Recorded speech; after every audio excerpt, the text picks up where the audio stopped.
Jaa, see oli nüüd hästi pikk sissejuhatus ja küsimus, et ma ei teagi, kust nagu alustada, et siin on jällegi väga palju erinevaid tahke. Et noh, kui need, nagu te seal loetlesite, need julgeolekueksperdid, kes kõik esinevad, et ju siis on ajakirjanduses tekkinud tunne, et on tellimus, et inimesed tahavad teada seda, eks on ju. Ja mina nagu otseselt ei näe siin küll mingisugust probleemi, sest et enamgi veel, et mina arvan, et julgeolekuasutuste roll sellise manipulatiivse Vene propaganda ja mõjutustegevuse kõige laiemas mõttes paljastamisel peaks vastupidi suurenema, sest et ajakirjandusel ei ole teatud vahendeid ega ka õigusi, mida evivad julgeolekuasutused, et neid näiteid, mida on kaitsepolitsei aastaraamatutes aastate jooksul kirjutatud, inimesed, keda on paljastatud, võtame sama Sergei Seredenko, eks on ju, kes ju ka esitles ennast ajakirjanikuna ja ma ei tea, venekeelsete ombudsmanina, et mismoodi oleks suutnud ajakirjandus paljastada selle, et ta tegelikult töötas Vene eriteenistuste jaoks. See ei ole mõeldav, see ei ole võimalik. Et ma nagu ei saa nagu lõpuni aru sellest, et see on ju ajakirjanduse eneseregulatsiooni küsimus, et miks nad neid inimesi nii palju eetrisse lasevad, kas sinna pannakse ette või taha mingisugune kommentaar. Võib-olla võiks vahel olla mõne inimese, ja ma ei hakka kedagi nimetama siin esinemistel,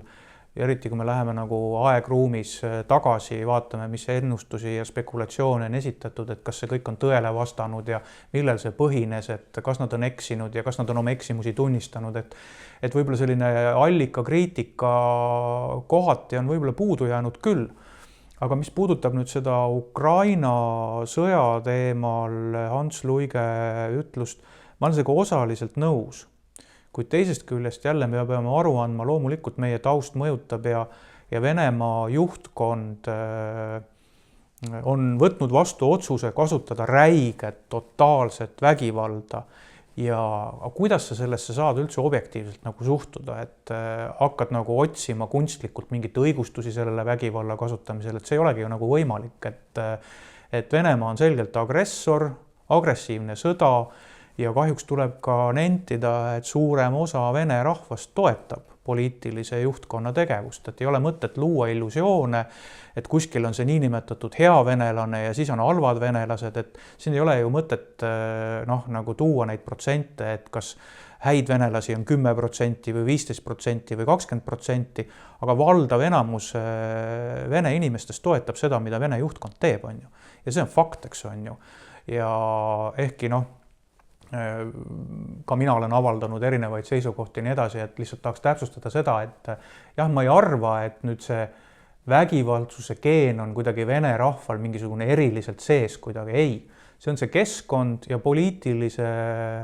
juhtkonna ja kultuuri küsimus läbi ajaloo, et iga see Venemaa juht saab ju otsustada, kas ta kasutab vägivalda, vägivallaaparaati ja armeed teiste ründamiseks või mitte. Need on konkreetsed otsused, eks on ju. Millegi pärast nad lähevad kogu aeg sinna skeemi jälle sisse, et nad nii kui tunnetavad jõudu, nad hakkavad oma naabrite suhtes vägivalda kasutama, eks on ju. Nii et teisest küljest jah, et selge on ka see, et mingid venelased kannatavad ja nii edasi, et sõja tõttu see on ilmne. Aga agressorriigi inimestele kaasa tundmine, kas seda ei ole nagu palju nõuda, et mina ei oska küll siin nagu mingisuguseid etteheiteid teha, et enamgi veel, et minu meelest on jäetud minu meelest isegi tähelepanuta